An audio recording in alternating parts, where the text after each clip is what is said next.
Hey guys, it is my third day of me walking solo from France to Spain in 40 days completely solo, and I had some reflections today that I wanted to share that's been on my heart from a conversation that I had this morning, and it was about being limitless and about the cards that you were dealt. So I was sharing, like a few of us were sharing our stories, and I was sharing my story on why I wanted to do the Camino and just how I feel like I feel like for me, the kind of life that we live in the West and the 9 to 5 and working to live, it doesn't feel natural for me. And I'm trying to find a way where I can make money sustainably and still continue living my life. I mean, I've been doing that for the past 10 years, but in the things that I've done, I've still felt that burnout. Whether it's 9 to 5, whether it's entrepreneurship, whether it's contracting, even content creation, I've still felt that burnout and that it still doesn't feel the way that I want it to feel. And yeah.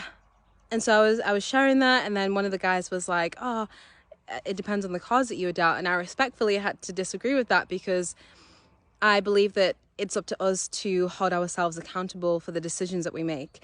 And it's about the risks that we take, not necessarily the cards that we were dealt. And he was like, "Oh, well, what if you were born with one leg?" Well, I actually know someone who was born with one leg who is an Olympic swimmer, and I met her in Bali, and she travels the world and doesn't allow her only having one leg to get in the way of things. I have multiple blind friends who are completely blind, who also completely travel the world. One of them is a photographer and musician. Just the amount of people that I've met all around the world who people would have placed limiting beliefs on them. They would have said, "Oh, well, they're poor because they're in a country in Africa, or they only have one leg, or they're blind," or something like that. And I believe that we put the limits on ourselves, and sometimes other people put the limits on us, and it's up to us to take accountability for our own lives and pick up the golden nuggets that God has given us on the way.